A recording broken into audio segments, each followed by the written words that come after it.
연예인 같아 제가. 시간 맞춰보려고.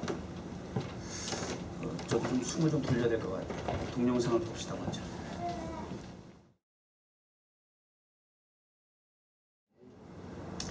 예수님 부활 승천하신 이후에 제자들에게 약속했던 소명의 자리로 다시 불러주시고 부르신 콜링에 대한 사명을 다시 회복시켜 주시고 땅 끝까지로 내 증인이 되라 마지막 당부를 하시는데 당시에 땅끝이라고 하는 건 말이나 돼? 지금도 여러분은 모르겠어요. 저도 뭐 땅끝까지 좀 별로 못 댕겨봤어요. 여러분들이 오히려 더 세계 곳곳에 많이 다닌 것 같아요. 저는 별로 못 댕겨봤어요. 뉴욕도 지금 와서 지금 뭐 20년 넘게 산다고 하지만 뉴욕을 못 벗어나봤어. 이래가지고 무슨 땅끝을 가겠어요. 그런데도 불구하고 그 당시에 예수님 당시에 제자들이 땅끝을 뭐 어떻게 가라고. 근데 주님은 책임 없는 말씀 하시지 않거든요. 저도 어렸을 때는 뭐 세계 선교 막 위해서 막 주변에서 기도 많이 하시는 분들이 그렇게 기도해 주시면 코웃음을 쳤다니까. 내가 서울도 내가 벗어나 보지 난 한국에 살 때도 서울도 못 벗어나 봤어요. 이제 우리 아버님 이제 말년에 이제 도서복지에서 목회하실 때 그때 좀 가봤죠. 쭉 그냥 서울에서만 성장했어요. 그래서 방학 때 되면 지방의 친구들 뭐 어디 시골집 간다 그러면 부러웠었어요. 전 갈 데가 없었어요. 전 가야 되면 좀 북한으로 가야 됐었어요. 실향민들이요. 부모님들 북한에서 탈북한 가족이기 때문에 고향 가려면 저 함경도로 가야 돼. 그러니까 남한 쪽에 사람이 없어. 그래서 굉장히 부러워하고 그랬거든요. 그런데 누가 뭐 기도해 주시는 분이 저보고 막 세계 선교가고 막 그러잖아요. 우리 어머니도 그렇게 기도하셨다고. 도대체 무슨 뭐 상상이 가요?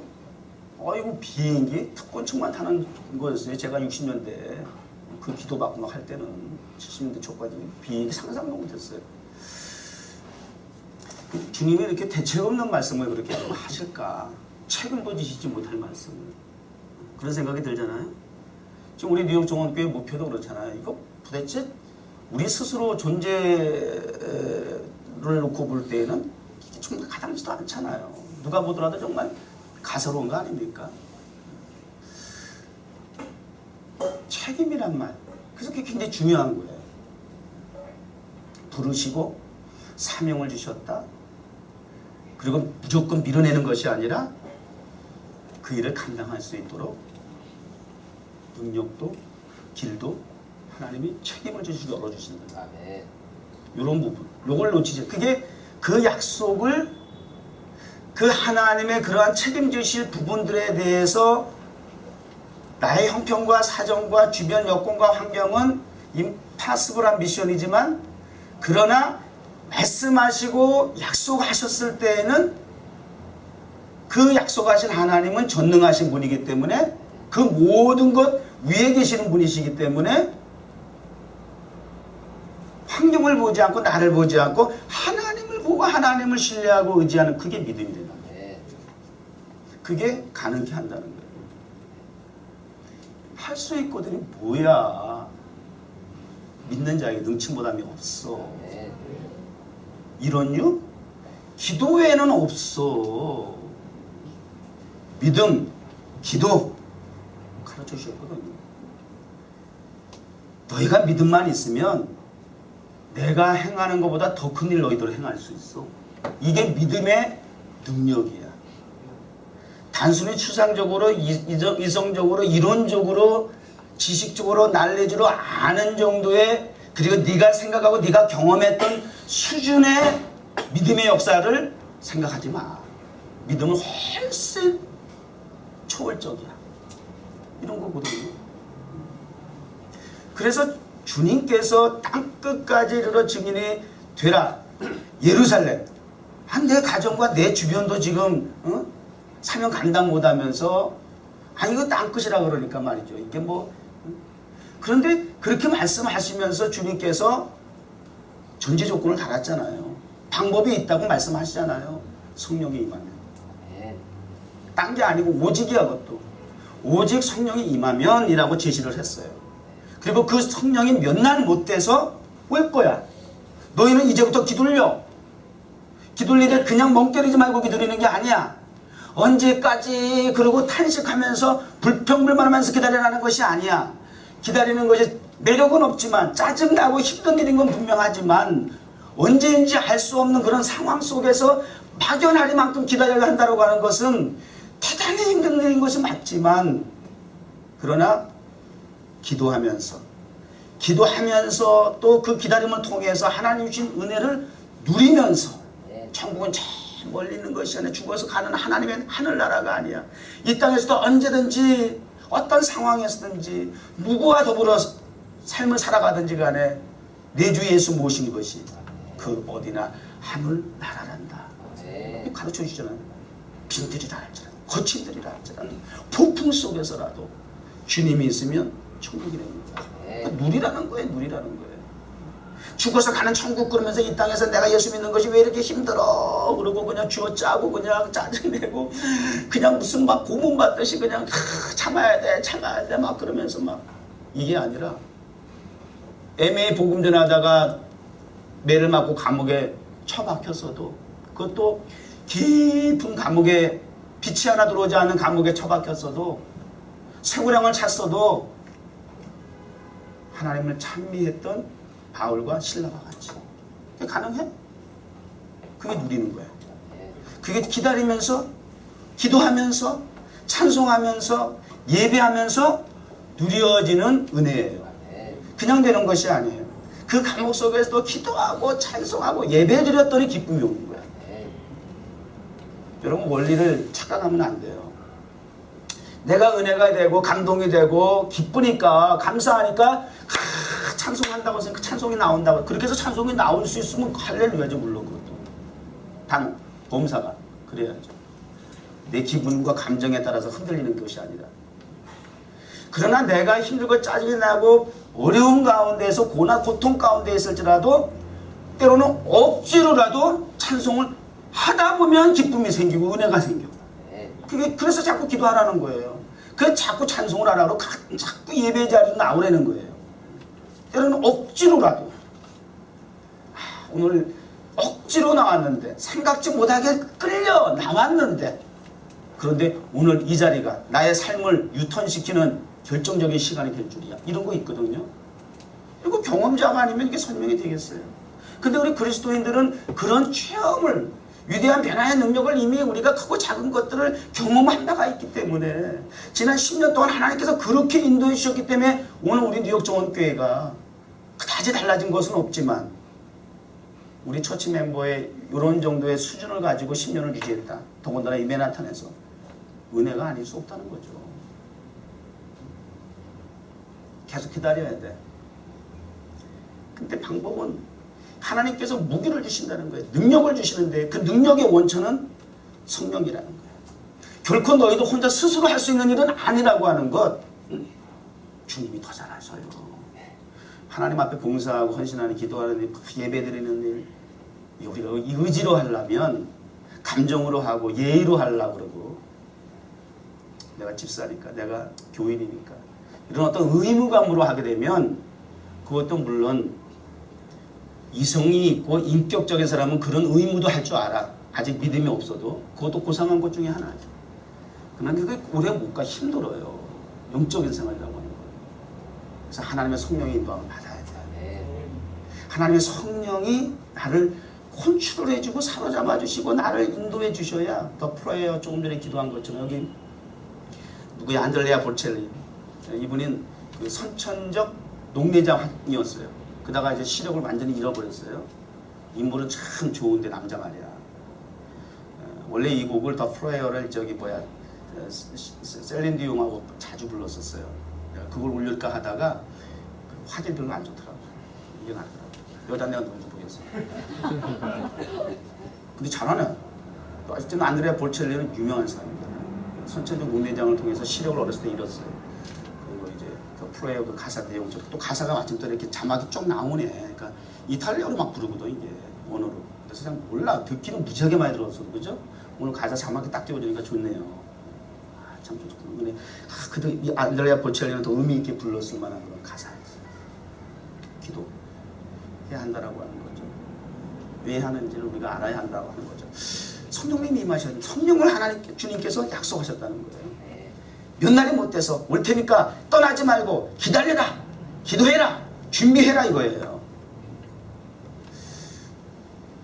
오순절이라 그랬어요. 오순절. 오순절은 6월절 이후로 유대 절기에는 77절 맥주 감사절이 있어요.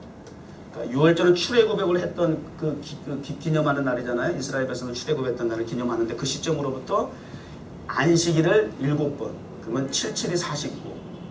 근데 그 절기가 또 맥주를 거두는 시기. 그래서 첫 열매를 하나님 앞에 드리는 시기. 거기다가 하루를 더해서 오순절을 제정을 한 거예요. 그래서 하나님 앞에 첫 열매를 드리는 그런 맥주절기와 그리고 하나님 앞에 감사로 드리는 그런 의미를 가지고 있단 말이에요. 근데 의미가 있죠. 성령님이 임하신 날이 되었기 때문에. 열심히 모였습니다. 누락된 제자를 보충하고 그리고 계속해서 모였습니다. 모이기를 힘썼습니다. 이제 구약의 성전 시대가 신약에 들어와서 교회 시대로 바뀌는 중요한 과정 속에 지금 있습니다. 열심히 예루살렘 성전이 아니라 마가의 다락방이라고 하는 개인의 집에 모이기 시작합니다. 이것이 성전 시대와 지금 교회 시대의 차이점을 지금 우리에게 보여줍니다. 하나님 앞에 예배하는 것이 예루살렘에 가야 됩니까? 어디로 가야 되는 것이 아니다라고 하는 얘기예요. 어떠한 건물이 아니라는 얘기예요. 어떤 특정한 장소가 아니라는 얘기예요. 이제 하나님 앞에 예배하는 자 신령과 진정으로 드리는 예배자가 있는 곳이면 그곳이 곧 교회가 된다는 거예요. 하나님의 전이 된다는 거예요. 이제는 구약의 성령과 신약의 교회가 이제 구분되어지는 중요한 시점에 지금 놓여 있어요. 하나님의 교회가 성령 강림을 통해서 탄생되어지고 세상에 출현하는 역사적인 사건이 기록이 되어 있는 거예요. 무슨 잘 알아요? 열심히 모여서 기도합니다. 감람산에서 예수님 승천하실 때는 500여 형제라고 그랬는데 내려와서 마가의 다락방에서 모여서 기도한 숫자는 120명이래. 나머지는 어디 갔는가? 그게 또 미스테리야. 승천하신 것까지도 목격했는데 나머지는 어디 갔을까? 그 이상의 큰 경험이 있을 수 있을까? 신비로운 하나님의 세계를 체험할 수가 있을까? 그런데 나머지는 어디 갔다는 기록은 없는데 참 정말 궁금한 일이에요. 참 모이는 게 쉽지 않아요. 주님이 그렇게까지 놀라운 영광의 광경을 보여주시면서 몇 날이 못돼서 성령이 온다, 기다려라, 떠나지 마라, 기도해라, 준비해라 했는데도 그 500여 형제 가운데서 120명, 확률적으로 볼 때 낮잖아요. 한두 명도 아니고. 이게 모이는 게 그렇게 쉽지 않은 거예요. 오늘 이 자리에 빈자리가 많은 것도 아쉽기도 하지만 이렇게 모였다는 그 자체가 기적이에요. 보통 은혜가 아니에요. 여러분 교회에 그냥 왔다 갔다 하는 것 같지만 교회 한번 나오는 게 힘든 사람은 무지 힘들다니까. 평생에 교회 한번 나오는 게 너무너무 힘든 사람들이 있어. 바로 옆에 교회인데도 못 나가.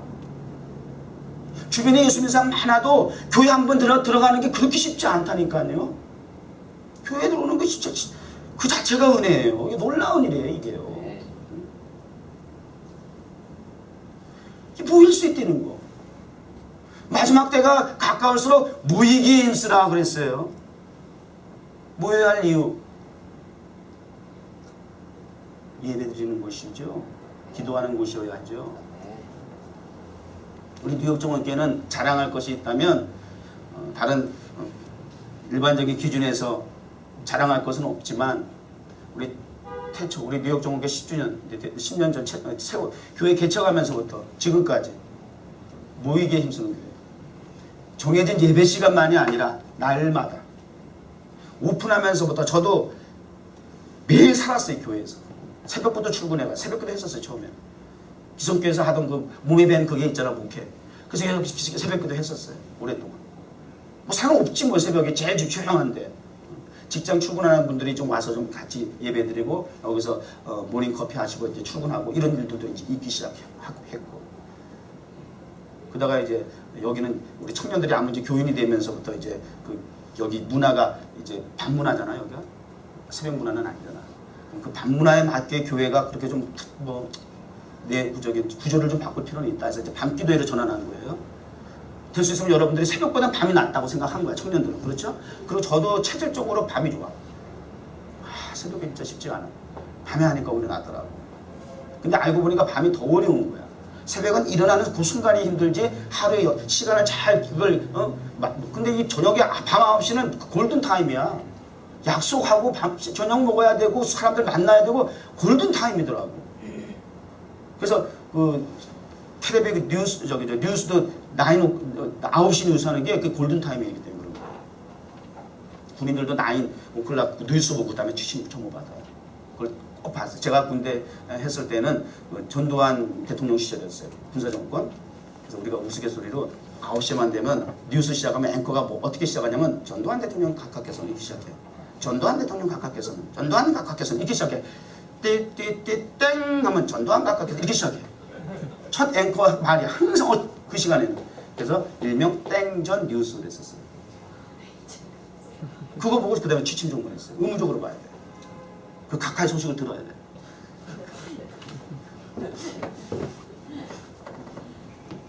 근데 이게 9시 기도회가 쉬운 시간이 아니더라고. 뭔 약속을 못해. 누구하고 밥도 못 먹겠어 도대체. 오히려 힘든 시간이다. 가장 힘들고 가장 중요한 시간에 하나님 앞에 기도의 자리에 나와서 하나님 앞에 바친다는 거 의미 있잖아. 여러분들 청년들을 배려해서 그렇게 했는데 막상 청년들도 안 나오지, 그치? 그러니까 사실은 이게 모임되는 게 이 목회를 보면 그래.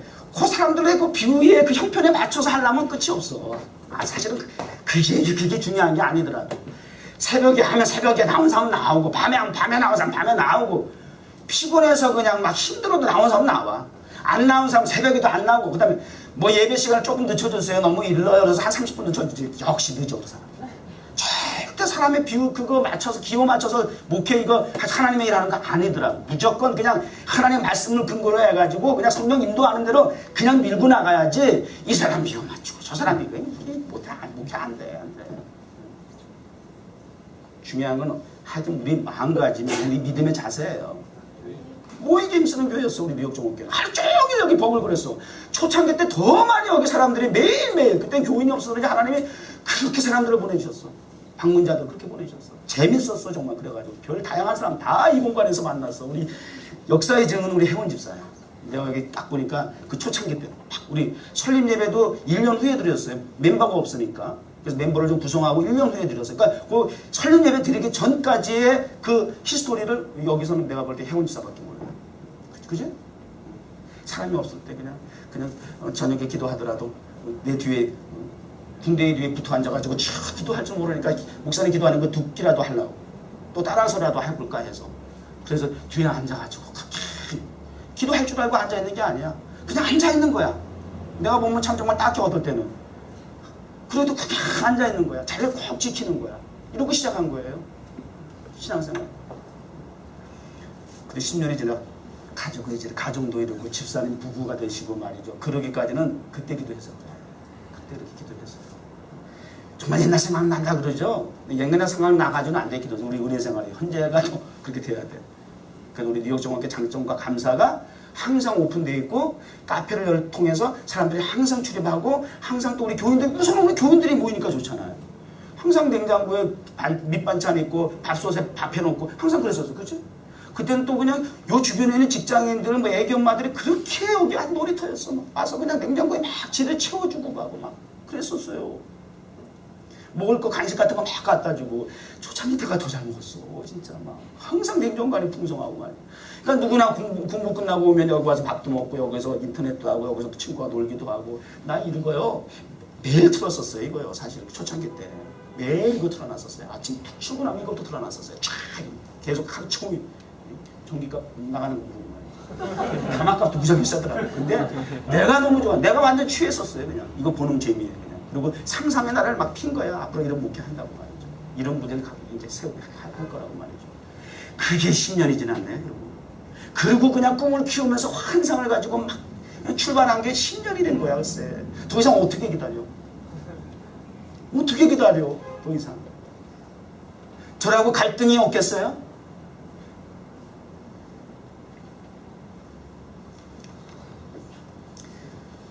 마음에 있는 얘기 하지 말아야지. 이럴 때 좀 절제를 해야 될 것 같아요. 좋은 날 얘기할게요. 좋은 날. 교회에게 힘쓰는 교회가 되어야 돼요. 회복해야 돼요. 열심히 모여야 돼요. 모여서 기도하고 예배드리고.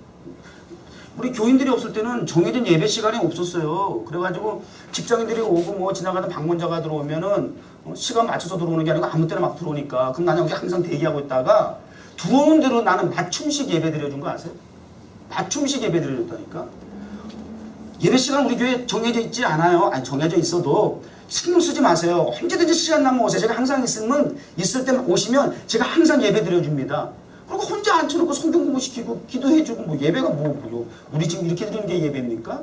기도해주고 천송 불러주고 말씀 같이 나누고 하면 되는 거죠. 매일 예배 가서 매일 한 사람 한 사람 데리고 예배 드리고 그냥 별의별 사람 다 상담하고 예배 드리고 그게 우리 지난 10년 동안 뉴욕 종합교회가 걸어왔던 과정이에요. 모이는데 힘써야 돼요. 다시 모이는 것도 회복해야 돼요. 그래 했더니 이제 오순절날 이제 성령 강림이 하시게 되는데 오늘 이제 본문에 이제 들어오게 되는데요. 한 10분만 더 할게요. 두 가지 현상이 나타났어요. 한 곳에 같이 모였습니다. 하늘로부터 급하고 강한 바람 소리가 들렸다. 첫 번째, 하늘로부터 급하고 강한 바람 소리 그랬어요. 그 다음에 두 번째는 3절에 보니까 불의 혀 같은 것이 그랬어요. 이거는 보이는 현상이라고 그러는 거죠. 불의 혀 같은 것이 불인데 혀같이 그렇게 그런 불꽃이 막 그 각 사람 머리에 이렇게 막 자료 사진도 있는데 그런 거 보면 뭐 사실 봐도 그건 뭐 상상이 사실 안 되는 거죠. 그리고 하나는 보이는 시각적인 불의 혀와 같은 불빛이 임했고 하나는 강한 급하고 강한 바람 소리가 임했어요. 청각과 시각을 함께 열어서 볼 수 있고 느낄 수 있는 감각적으로 확실하게 체험되어지는 그러한 성령의 임재함이었어요. 여러분 기도하다 보면 갑자기 눈을 감았는데 갑자기 눈앞에 환해지는 거 경험해봤어요? 어떤 사람이 후레쉬 갖다 뒤민 줄 알았다고 그런 간증을 해요. 산에서 깜깜한 데서 기도했는데 갑자기 눈앞에 환해져가지고 누가 후레쉬 갖고 뒤밀고 장난하는 줄 알았다 그런 얘기를 해요. 근데 아니에요. 기도하다 그런 역사가 나타나요. 환해지면서. 그리고 또 어떤 신령한 어떤 세미한 소리를 들을 수가 있어요. 때로는 또 향기를 통해서 냄새를 통해서 하나님의 성령의 임재함을 느낄 수도 있어요. 이렇게 나타나는 현상이 다양하게 하나님의 성령의 임재를 증거할 때가 있어요. 근데 이제 보이는 나타나는 현상에 우리가 집중할 필요는 없고요. 더 중요한 것은 이러한 현상과 더불어서 이 현상을 통해서 보다 구체적으로 드러난 증거 이게 필요한 거야. 이제 잠깐 뜨끔했다 이러고 끝나면 안 돼. 기도했는데 뭐 잠깐 보였다 뭐 이러고 끝나면 안 되는 거예요.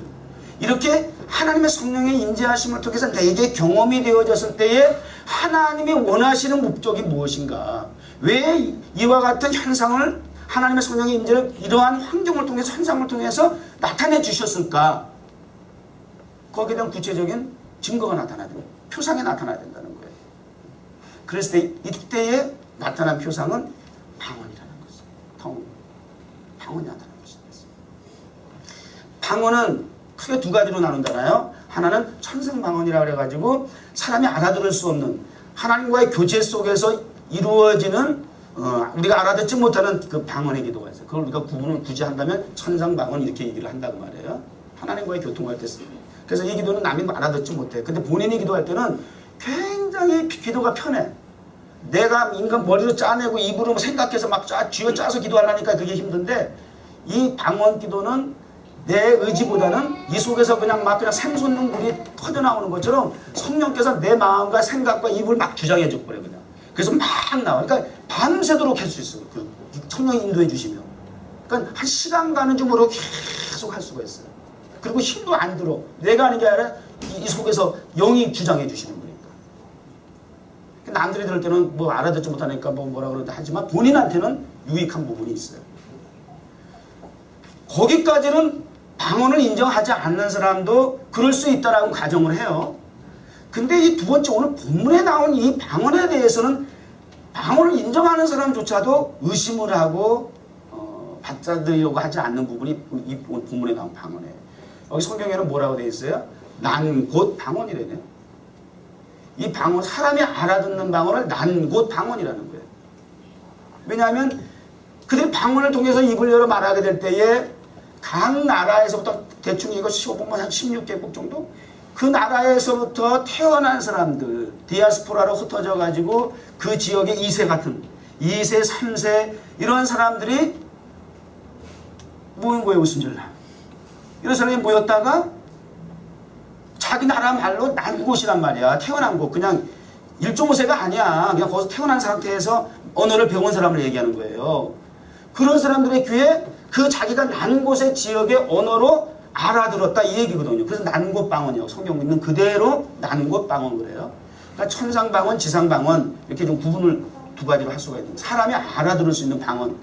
오늘 성경 본문에 있는 방언, 난곳 방언, 지상 방언 사람들이 알아들을 수 있는 방언이 됩니다. 그래서 각 나라에서 온 사람들이 자기 나라 말로 그쪽에 태어난 곳에 자기 나라 북쪽으로 말하면 유대인이긴 하지만 태생은 북쪽 뭐라 그래야 돼? 여기 이 세들은 뭐라 그래요? 뿌리는 뭐 한국 사람이지만 뭐 유대인이지만 난 곳으로 국적으로 봐서는 뭐 그 지방 그 나라 사람이겠죠. 그런 상태에 있는 사람들의 그곳에서 어렸을 때부터 익혔던 그 언어로 그 지역 말로 알아듣게 되었다는 거예요.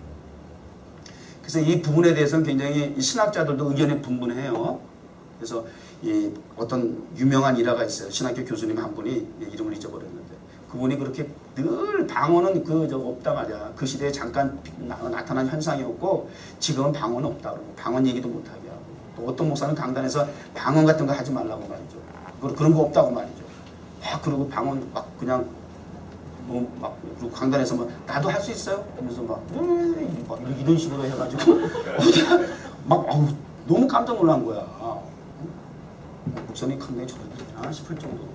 하나님의 성령의 역사라고 할 본인이 믿든 안 믿든 인정하든 안 하든 하나님의 성령의 역사라고 한다면 적어도 목사가 강단에서 저렇게 함부로 할 수 있을까? 이렇게 두려운 마음이 생길 정도로 그렇게 막 방언에 대해서 그렇게 무시를 하고 무시하는 것도 아니에요. 그건 완전히 신성 못 올 것 같은 행위예요. 근데 결국 그 목사님 문 닫았어요. 교회 못했어요. 닫았어요. 교수님 중에도 그렇게 해서 신학생들한테 방언 없다고 말이죠. 그랬는데 그런 교수님이 방언을 받았잖아, 글쎄. 그래가지고 교수님이 정중히 사과했어. 그게 뭐 일반적 무명한 교수 같으면 그럴 텐데 워낙 유명한 교수님이 영향력을 많이 끼치던 분이라 그러니까 그게 그냥 이슈가 된 거예요. 자기가 방언 체험하니까 말이야. 그러니까 신앙생활 체험 없이 말이죠. 그러니까 이 부분을 성경에 아주 박식하고 그냥 성경의 학자고 박사라고 하는 신학 박사라고 하는 분도 이 부분에 와서 본인이 경험 못하면 해석이 안 되는 거야. 이게 해석할 수가 없는 부분이야. 그래서 제가 지난 금요일날 제가 이랬단 말이에요. 우리 이번 주는 꼭 나오세요. 왜냐하면 이 본문은 전 세계적으로 전공이 주목사거든요. 이건 어느 신학 박사도 경험하지 못한 거를 주요신 목사는 경험했기 때문에 내가 유일한 전문가야. 전공이야. 이 부분은 누구보다도 주목사가 확실하게 말씀할 수 있어. 확신을 가지고 설교할 수 있어. 증거할 수 있어. 이렇게 얘기를 하고 그랬거든요. 제가 청소년 시절에 8개국을 하나님 주셨단 말이에요. 각 나라 말로 받았단 말이에요. 따다다다다 이렇게 받은 게 아니라 처음에 받으면 애기방언이라고 해서 그렇게 시작을 할 때가 많은데 하여튼 순종이 제자보다 나은 거예요. 기도원에 나가서 방언 달라고 그냥 일주일 동안 비가 오는데도 그냥 정말 나무 뿌리 뽑으면 된다 그래서 나무 뿌리 붙잡고 기도를 했다니까. 그 어린 나이에 중학교 청소년 시절에 3학년 그때 그 시기에 중3 고1 그 시기에 그렇게 방언 달라고 그렇게 일주일 동안 기다리는데 안 주시더라고. 응답이 없더라고. 그러다가 학생회 철야기도 하는 날이 있었어요. 금요일날 개척교회였어요. 그 공장 같은 거 이렇게 마룻바닥 깔아놓고 그냥 그런 개척교회였어요. 마룻바닥에서 예배를 철야기도를 하는데 저 뒷자리에 앉아있다가 언젠가 목사님이 이쪽 강당 앞에 자리를 금자리라고 그러던데 오늘은 금자리 기왕이면 금자리 가서 기도해볼까? 그저 말씀을 들으면 이게 생각나는 게 은혜야. 그리고 생각날 때 순종하면 직방이야. 그 감동이야. 그래서 그 어린 나이지만 그래도 들은 말은 있어가지고 이 앞자리가 금자리, 기왕이면 금자리, 은자리, 똥자리라는데 왜 똥자리 나가 있지? 금자리에 가서 예배드리고 기도해야지. 그리고 금자리 강단 앞에 와서 이렇게 턱을 개고 여기 강단이라고 여기다 이렇게 턱을 이렇게 개고 그리고 기도를 하나님 아버지 감사합니다 이렇게 시작을 하는 거 아니야? 근데 그 첫 마디부터 방언이 나왔어. 나는 한참 하면서 내가 방언하는지 모를 정도였어. 내가 그냥 우리말로 계속 기도하는 줄 알았어. 근데 어느 순간 방언이 나오기 시작하면서 각 나라만 한 8개국어로 이렇게 바꿔주시는, 그때부터 하나님이 이제 이 머릿속에서 필름처럼 쫙 자막 지나가는 것처럼 쫙 말을 해석해 주시면서 이것은 어느 나라 말이다, 어느 나라 말이다, 어느 나라 말이다 쭉 계속해서 해석해 주시고, 뭐 기도하던 사람들이 다 주변에 모이잖아. 그래서 또 어린 마음에 절제한다고 턱을, 방언이 하면요 내가 기도하는 게 아니기 때문에 내가 마음대로 이게 입이 다물어지지 않아. 그래서 어린 나이에도 절제의 은사가 중요하다 그래가지고 예수님의 이름으로 기도합니다 하는데 그것도 방언도 나온 거야. 근데 계속 나와. 그래서 이 머리하고 턱을 딱 잡아가지고 푹 눌렀다니까. 근데 이빨 두러지면 나가는 줄 알았어. 다다다다다다다다다 막 그래가지고 온몸이 막 진동이 막 강제로 이거 닫으니까 그 사람들이 막 모여서 웅성웅성 되는데 어떻게 해. 내가 기도 마치니까 막 학생들이랑 모여가지고 막 어떻게 된 일이냐 막 신기하고 놀랍다고 그러고 막 그러고. 그러니까 한 학생이 바로 테스트하는 거야. 지금 다시 하면 못할 걸 그러더라고. 할 수 있어. 어린 나이니까 그때 중3 때인가 고1 때인가 그때요. 할 수 있어요. 자기가 듣기에도 중국말로 들었던 중국말 해봐 그러더라고. 근데 눈 뜬 상태에서 사람들 앉아 있는데 제가 설교하듯이 중국말을 했어. 안 놀래? 감각이 없으니까 너무 이상한 얘기하면 그냥 그런가 보다 그러지. 이게 답답한 거야. 물속에서만 살던 물고기가 어느 날 낚시꾼에 의해서 콧구멍이 걸려가지고 아가리 걸려가지고 물 밖으로 툭 튀어나왔네. 근데 재수없게 그게 풀려가지고 물속에 쑥 들어가서 다시 살았지. 근데 툭 튀어나온 순간 물 밖의 세상을 봤어 안 봤어? 보니까는 뭐 하늘도 있고 구름도 있고 해도 있고 사람도 있고 자연도 있고 신기한 거 봤어. 물속에 있는데 순간 딱 본 거야. 뚝 들어갔어. 본 거야 안 본 거야?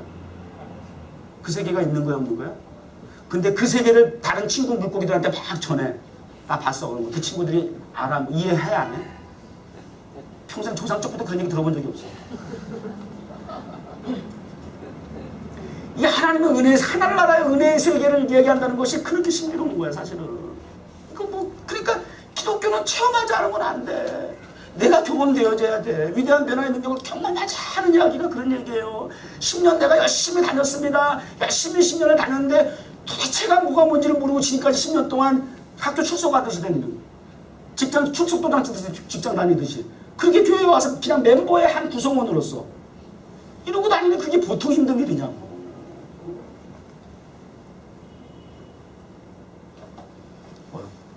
그러고 나서 그 뒤로 이제 제가 어린 나이에 새벽 기도를 그때부터 혼자 스스로 다니기 시작했어요. 새벽에 나가면 새벽에 그냥 아직 개발 안 된 동네라 막 시골 동네였어. 시골도 아니에요. 지금으로 말하면 그때 거기가 한국 서울에 광명시 있지. 광명시인가 그 동네였어. 구로동 그쪽이었어. 그래서 전부 눈바닥이고 이런 데였어요. 거기 개척교회가 있었어. 새소리가 막 들리고 그랬었어요. 그러면 저는 그때 들었다니까 그 새가 하나님을 찬양하더라고. 방언이야 방언. 소통이 가능했었어. 그래서 새벽기도 가면서 그 새하고 내가 주거니 받거니 대화를 했어. 방언을 하면서 방언 찬송하고 창조주 하나님을 변함없이. 그 다음에 제가 군대 가서도 이렇게 한 달씩 이렇게 밖에 훈련 나가면 산속에 들어서 혼자 막 주일 성수했다 그랬죠. 혼자서 막 나무 바라보고 자연 바라보면서 막 예배 드렸다 그랬잖아. 다 같이 묵도하심으로 예배 시작하겠습니다. 그러고 찬송 자발은 다 바라 찬송하고 말이죠. 설교하고 말이죠. 있는 그대로 폼에 그대로. 어릴 때 보배운 난 그밖에 없잖아. 다 머릿속에 있어 그냥 하는 거야 그냥 참 편하게. 그때 난 경험했다니까. 모든 삼라만상의 바람소리까지도 창조주 하나님을 찬양하더라니까. 같이 방언으로 찬양하는 거 얼마나 신나는지 몰라. 경험한 자의 얘기가 중요하잖아. 우리 인간만 하나님의 말씀에 불순종하고 아담이 범죄하고 이후에 하나님 다른 생물과 피조물과 달리 사람을 창조하실 때는 손으로 작업하시고 호흡을 통해서 생기를 집어넣어주고 특별한 존재야. 우리는 작품이야. 다른 피조물들과 달라. 그래서 하나님의 형상대로 사람을 생기를 집어넣고 성령이라고 말이야. 하나님의 영을 집어넣었다고 말이야. 비로소 그래서 사람이 된 거예요. 말씀을 불순종하고 죄를 지었던 까닭에 성령이 나간 거예요. 죄가 있는 곳에 하나님의 성령이 머물 수가 없어. 그래서 하나님의 불어넣은 생기가 성령이 떠나간 것이야.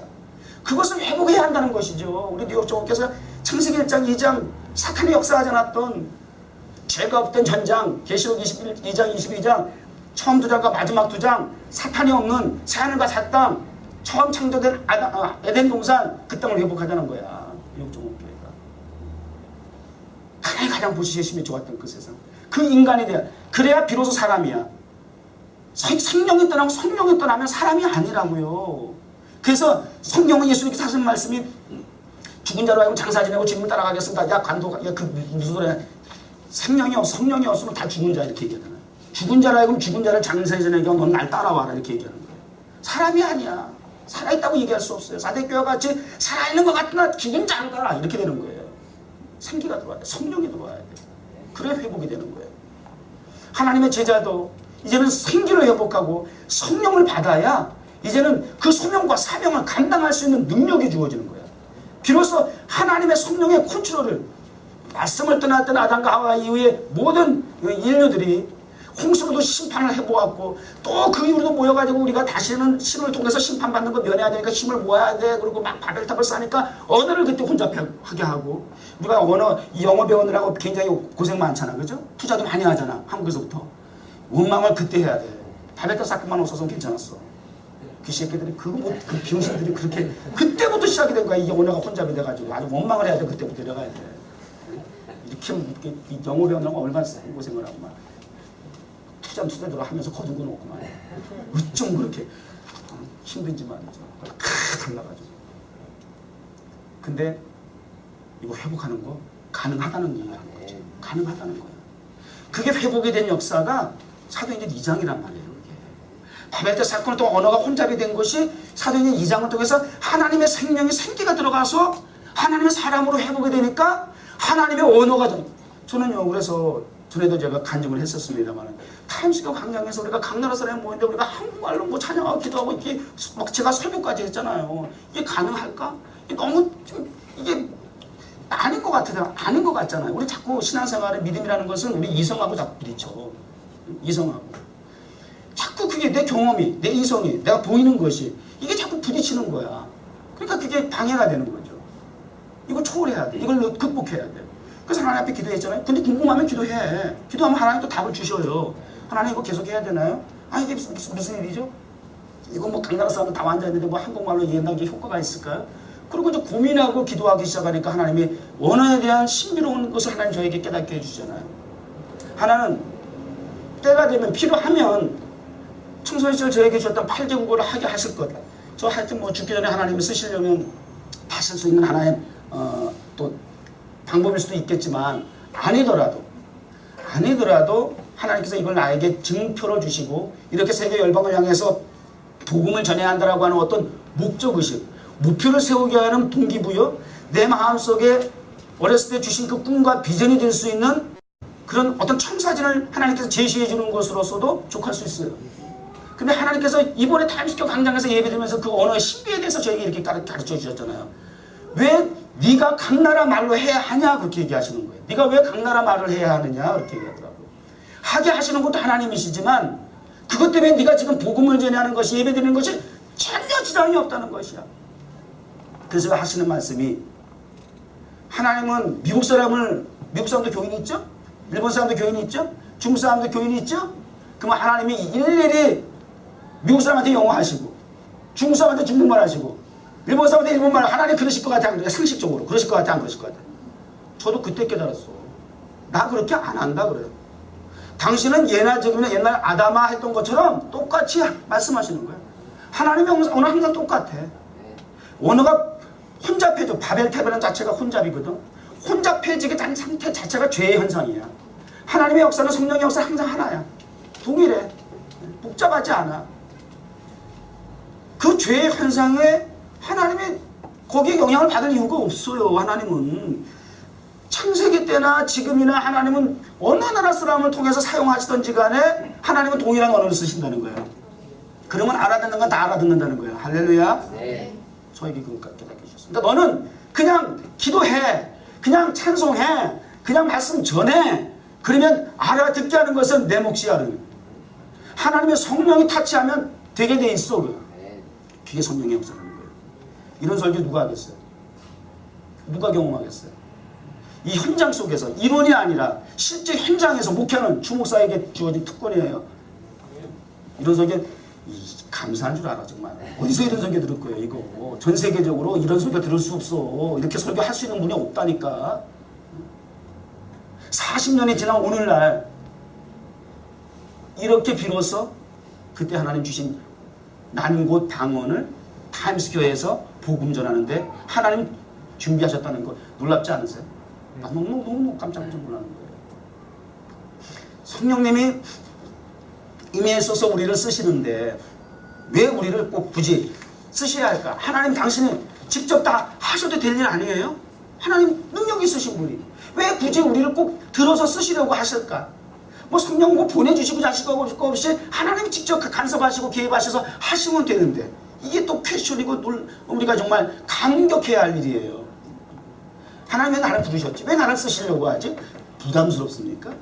불편하십니까? 이게 바뀌어야 돼요. 하나님 나를 부르셨어. 와 하나님 나를 통해서 일하신대. 보통 일이에요? 사람들이 왜 청와대 줄 세우고 화이트하우스에 줄 세우려고 그러죠? 인맥을 통해서? 그건 부름 받기 원하는 거 아니에요? 정권이 바뀌면? 나도 좀 거기 들어가서 좀 줄 좀 잡고 끈 좀 잡고 일하려고 그러는 그게 출세라고 생각하지 않아요? 학교가 어디도 보면 특히 우리 한국은 모든 문화가 다 인맥 형성. 모든 분야가 다. 그렇게 안 되면 안 되게 돼 있단 말이에요. 사고가 나가지고 사람 죽는데도 인맥이야. 어디가 와야 되고 누가 와야 되고 그래서 구조해야 되고 순서가 있어 세상에. 아무나 달려들어도 되는 일이 아니더라니까 글쎄. 다 연결 돼 있어야 되더라니까요. 음악을 하고 성악을 하고 누가 고백을 했잖아요. 한국에서는 이 예술을 하고 성악을 하고 하려면 이건 도무지 이건 실력만 가지고 되는 것이 아니고 이거 다 이게 연결이 돼 있어야 된다라고요. 뭐 그것이 스포츠계든지 간에 계속 얘기 나왔죠. 그래서 최근에는 무슨 뭐 스케이트 하던 애 누구야? 안현수 러시아로 귀화하고 말이죠. 하는 일들이 자꾸 이제 불거지면서 그런 얘기들도 나오기 시작했잖아요. 여러분 누구에게 줄을 내게 원합니까? 내가 되려고 된 것도 아니고 하나님이 나에게 줄을 놔주셨어. 하나님이 나를 그냥 형질이 어머니 뱃속에서부터 형질이 이루어지기 전에 창세전부터 하나님 나를 쓰시려고 작정하셨대. 그리고 나를 이 땅에 보내주시고 나를 구체적으로 부르셔서 뉴욕 종합교회로 모이게 하시고 하나님 그 일을 맡겨주시는데 저도 그 어렸을 때 그렇게 하나님께서 콜링해 주셨는데 40년이 지나서 타임스퀘어 강좌에서 이 일을 여러분과 함께 할 줄이야 누가 알았겠느냐. 하나님 우리를 쓰시기 원한다는 거예요. 가장 연약한 가장 부족한 문화사역을 한다고 그러지만 나도 상당히 고민이 많았어. 아니 이게 뭐죠? 아니 그 문화사역을 하면 문자를 좀 아는 사람이라도 좀 보내주시든지 해야지. 아니 이게 또 그러니까 제가 이렇게 설교를 하면 여러분들도 굉장히 많이 헷갈리셨을 거야. 목사님하고 우리하고는 좀 다르다. 목사님은 자꾸 문화사역 한다 그러니까 우리는 필요 없는 것 같아. 목사님은 자꾸 연예인들 얘기하니까 우리는 뭐 여기 교인 자격도 없나 봐. 이게 분명히 여러분들에게도 설교를 들으면서 분명히 오해의 소지가 있었을 것 같아. 저도 왜 그런 사람은 안 보내주시지? 이런 부분이 있었어요. 근데 하나님의 일을 하는 것은 꼭 내가 앞에 나와서 하는 것이 하나님의 일을 하는 것이 아니라 보이지 않는 가들 일하는 거 더 귀한 일이야. 하나님은 하나님의 일을 하실 때 생각지 않은 사람을 통해서 하나님은 일을 하시는데 반드시 성령님을 통해서 도와주시더라. 보혜사 성령님을 통해서 함께 하셔서 증거를 나타내 주시고 진리의 성령님을 통해서 우리가 말할 것을 주님이 하신 말씀을 생각나게 하시고 말하게 하시고 이게 내 말재간으로 내 재주로 되어지는 것이 아니라 보혜사 성령 진리의 성령님이 나를 도우시고 나에게 할 말을 그리고 내가 행할 일을 가르쳐 주신다는 거예요. 그렇게 가능한 거예요. 당나귀를 통해서 입을 여시더라 그 말이에요. 뉴욕 정부께 주신 비전 이미 하나님께서 타임스퀘어 광장에서 저 개인적인 그런 꿈은 이미 저는 이루었다고 제가 간증을 해요. 그래서 지금까지 근 3년 동안 많은 경험들 간증거리가 있잖아요. 그러고 나니까 그 다음부터는 제가 이제 그전에 계속 그게 걸리니까 자신감 상실되는 거 있지. 아이고 한국말 하면 뭐 누가 예를 들어서 스펙 잉글리시 그러면 주눅 팍 들어버리잖아. 안 되나? 막 이렇게 되고 말이죠.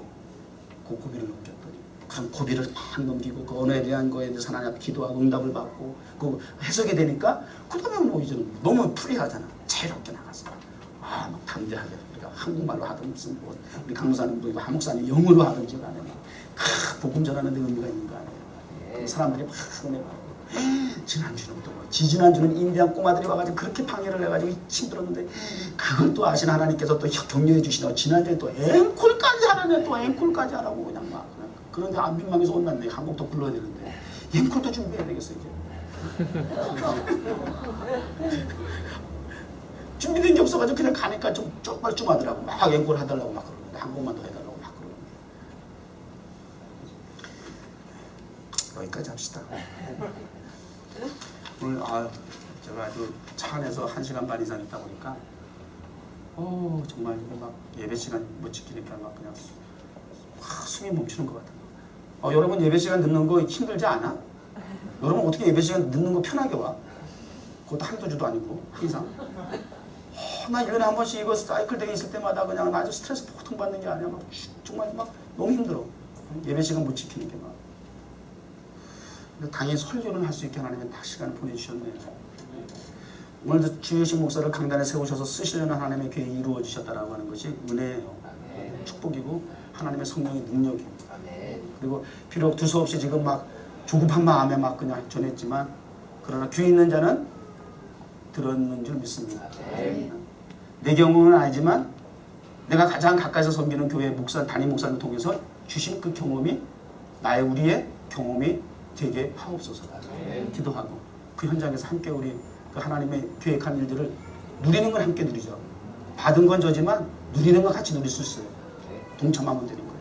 함께 하면 되는 거예요. 함께 모이면 되는 거예요. 120명 안에 들어가시기 바랍니다. 하나님 감사합니다.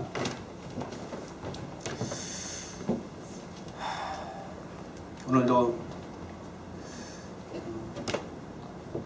하나님의 성령께서 주의 날을 정해주시고 또 여느 빌딩과 하나도 다를 것이 없는 한 장소를 또 선택해 주셔서 하나님 성령 운행하시는 성전되게 하시고 절대 예수 밖에서 구원받을 자격이 없었던 우리들이었지만 성령께서 임재하셔서 또 하나님의 성전으로 인도해 주시니 성도되게 하셔서 감사합니다. 이제는 하나님 주신 귀한 콜링과 사명에 있어서 성령의 충만함을 통해서 또 이미 하나님 주신 그 성령의 임재하심을 통한 위대한 변화의 능력도 경험한 만큼 실제적으로 사역지인 이 땅에서 마음껏 하나님의 뜻 의지를 목표를 목적을 이루어 드릴 수 있는 교회되고 지체되고 성도 되게 하여 주시옵소서. 오늘도 예배 가운데 각 사람의 머리 위에 불의 혀 같은 성령님 임재하여 주시옵소서. 눈과 귀를 마음을 열어서 하나님의 나라를 세계를 보게 하시고 음성을 듣게 하여 주시옵소서. 그리고 또 살아가는 일주일 동안의 우리의 삶의 현장에서 받은 성령의 능력이 역사하는 사도행전 2장의 역사를 재현하게 하옵소서. 예수님의 이름으로 기도드립니다. 아멘.